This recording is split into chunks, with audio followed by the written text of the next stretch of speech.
Hey, how's it going out there, everybody? Hope everybody's having a great day. Welcome to the channel. I'm your host, Cash, and this is weekly recap. For the new people here, I'll go over a weekly recap real quick. I'm an owner-operator of a semi-truck in the United States. I am leased to a carrier that does 80-20 split, pulling refrigerated freight. I pull their trailer. I pay for the fuel. They are responsible for the trailer. At the end, you'll hear me say this is the money left to do what I have to do with.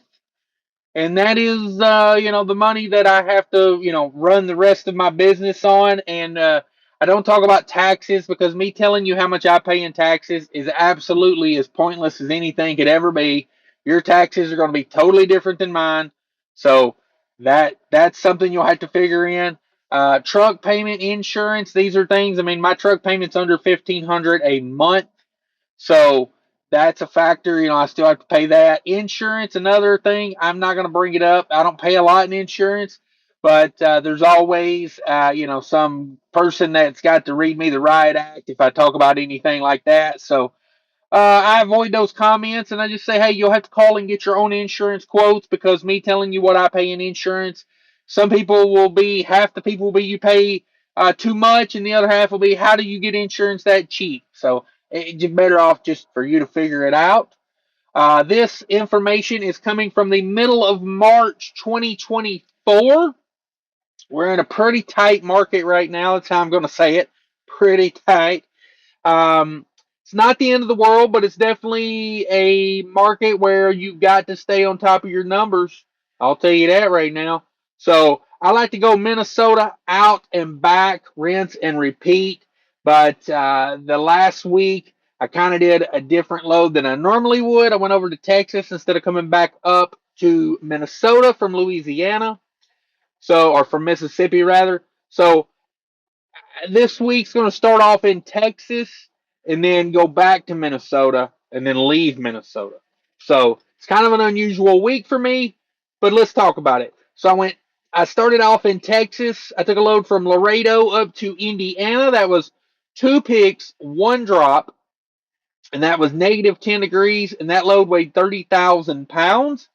That is 115 deadhead over to get that, and 1411 on the loaded miles. Yeah, been a few years since I'd been to Laredo. I forgot how literally just out there you are. I mean, you're 500 miles from anything in Laredo. Maybe not that much, but yeah, you're kind of out there on an island in Laredo. So, big run back to Indiana. That paid $3,200 for that load. I was kind of hoping it would not be negative 10. I had a trailer that was not in good shape.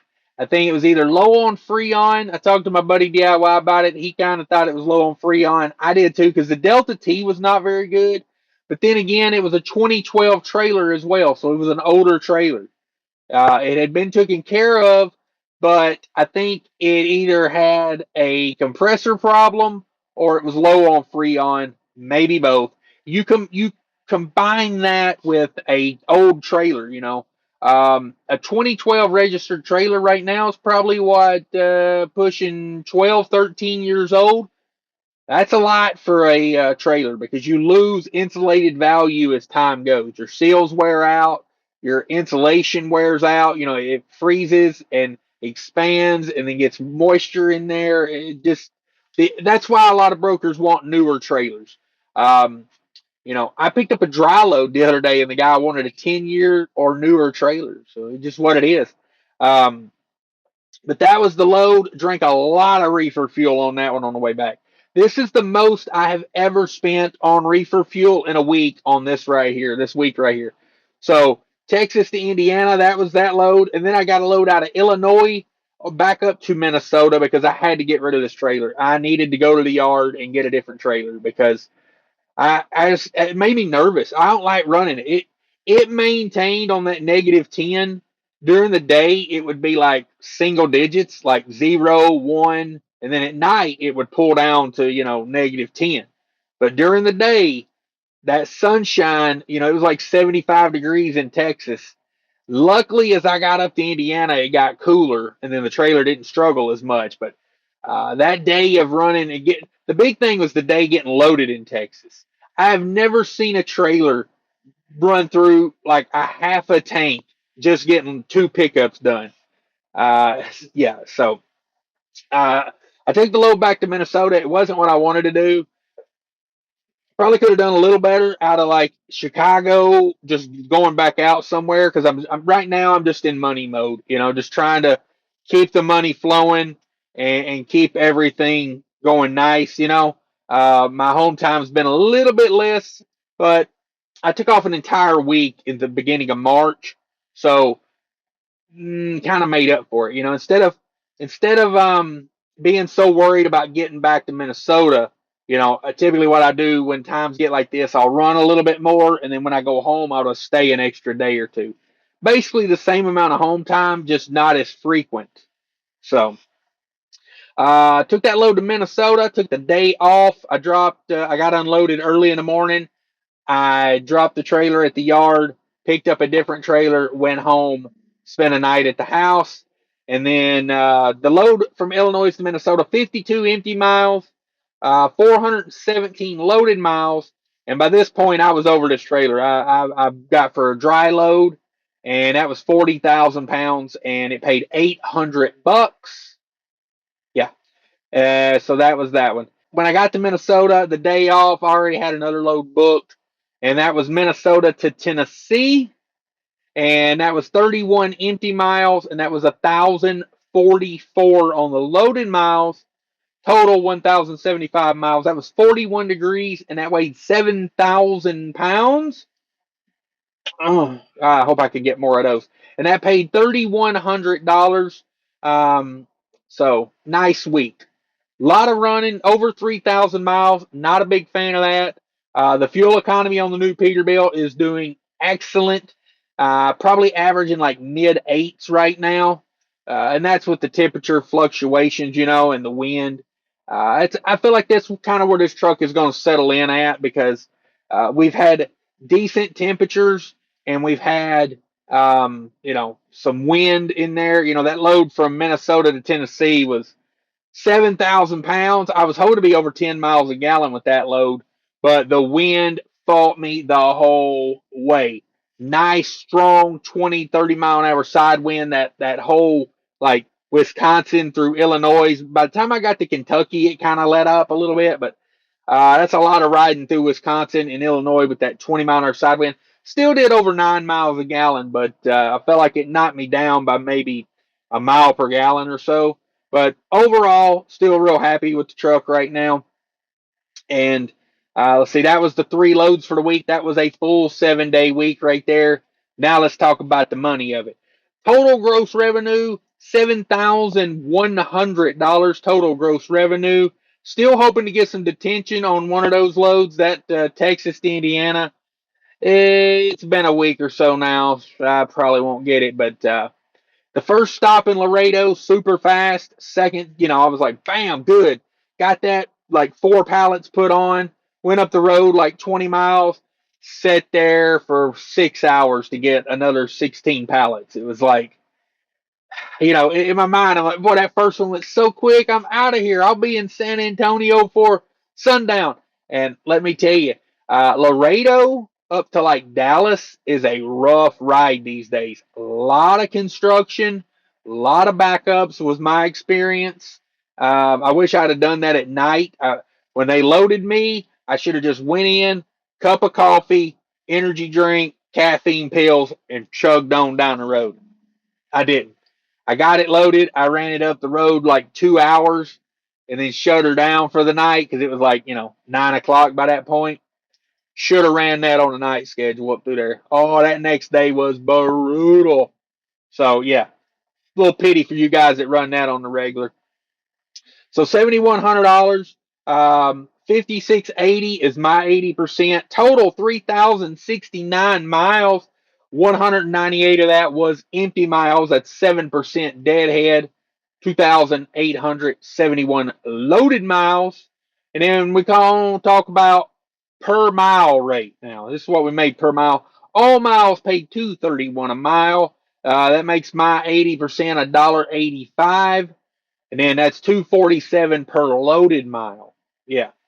So typically not my kind of week. A lot of running and kind of a lower rate. I'm more of a let's slow down the running and get the rate up type of guy. Whether that be shorter loads or whether that be um, whatever. Multi-stop, whatever I got to do to get the rate up a little bit because I try to keep the miles down, the rate up. But sometimes, this is a bigger gross week. 7,100.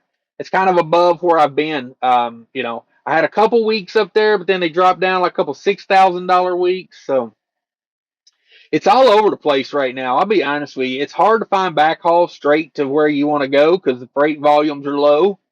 It's just the facts of it. I'm not trying to be negative or any kind of way. I'm just trying to be factually accurate for everybody. So that was the income of it. Now let's talk about the outgo, the variable cost.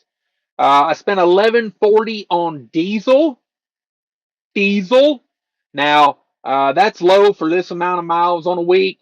As soon as I got that Tennessee load off, I went and bought 100 gallons of diesel, maybe 100, yeah, right around 100. So I guess technically I could have put that fuel up on this week, and that would have been about $1,500, probably more in the range. I'm spending about 50 to 55 cents a mile on fuel right now. It seems like because I buy the majority of my fuel in Illinois to capture all that ifta, just because that's the cheapest minus ifta. Okay. If you're just buying the cheapest pump price, you might not be doing yourself justice. I'm just saying. So Illinois seems to be the minus if the best prices I can find. So that's where I buy a lot of my fuel. So I spent 1140 on diesel, and these numbers are what I bought, not necessarily what I used. Always keep that in mind. 1140 on diesel, 369 dollars on reefer fuel. That thing was eating me alive. I'm gonna tell you right now, if you not got a good Delta T on your trailer or it don't hold a good ambient box temperature, a good way to know that would be, cool her down to -10 and shut her off. And then, wait an hour or two and see how much that box temp goes up. That'll give you a good idea. This one, I didn't even test it. I didn't even want to know what it was. 369 on reefer fuel. She was struggling. Took her back to the shop, let them work on it. That trailer was kind of a backup. When they gave me that trailer, they were not happy about giving me that trailer. But it was like the only trailer on the yard that was not tagged out at the moment. And I kind of had to go. So when I left kind of in a hurry, and I just had to grab what was there. But yeah, normally we don't run trailers that old. Um, I spent $22 in DEF fluids. I spent $23 on tolls. I spent $20 on parking. One night I did pay for parking. It just is what it is. And then that brings the variable cost to 1574. Bring over my 5680 and subtract out those variable costs, and it leaves me $4,106. So I put 500 into the maintenance account out of that, and that left me $3,606 left to do what I have to do with, and that includes, truck maintenance, insurance, business cost, paying myself. So overall, good week. Just a lot of hard running, which the week before was a lot of sitting. So it's kind of like the ebb and flow of it.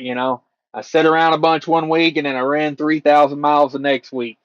Um, just is what it is. So we'll see what we're doing. We're going to start next week off on a back haul. I'm typically not a fan of that because it typically makes for not a great week. But I'm just doing what I'm doing in this environment. I do appreciate everybody watching. If you've made it this far, consider subscribing. I'll learn to talk one of these days. And hit that like button. Take care of each other out there. And remember, people are more important than trucking. Quick, I just want to remind everybody about the Mudflap app. If you're not using Mudflap, check it out, download it. It should be part of your fueling program. It's a free app. Go download it from the Apple or Android store. You sign up using credit card or bank account. No credit checks, nothing like that. No fuel card needed. Get yourself huge discounts on fuel. I buy about half of my fuel through it right now. It's an amazing free app. It's 100% legit. Sign up using my promo code there, and I'll get $10 in free fuel. You'll get $10 in free fuel. Thanks, everybody. Have a great day.